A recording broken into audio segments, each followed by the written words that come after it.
ખેડા જિલ્લામાં જુગારના ગઢ પર મોટો પ્રહાર. માતર તાલુકાના ભલડા ગામમાં માતરના ધારાસભ્યનો ભત્રીજો જુગારધામ ચલાવતા પકડાયો છે. તેના જુગારધામ પર એસએમસીના દરોડા પાડ્યા હતા. ગાંધીનગરથી આવી ટીમ ભલડા ગામમાં ધમધમતા જુગારના અડ્ડા પર અચાનક રેડ પાડી અને ખુલ્લી પડી ગઈ ગેરકાયદેસર ધંધાની આખી પોલ.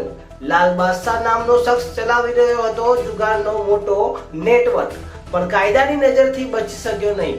રેડ દરમિયાન એક સાથે 16 જેટલા શખ્સોની ઝડપી પાડવામાં આવ્યા છે.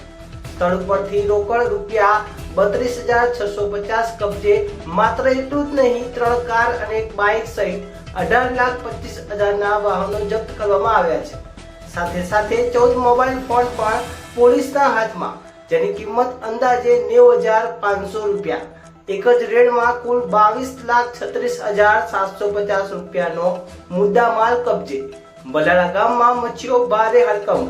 પકડાયેલા તમામ આરોપીઓને લિંબાસી પોલીસ સ્ટેશન ખાતે લાવવામાં આવ્યા છે અને હવે સ્ટેટ મોનિટરિંગ સેલ દ્વારા કાયદેસરની કડક કાર્યવાહી શરૂ. ખેડા જિલ્લામાં ગેરકાયદેસર પ્રવૃત્તિઓ સામે હવે કડક સંદેશ. કાયદાથી મોટું કોઈ નથી. ભેદભાવ ન્યૂઝ રિપોર્ટર સલમાન.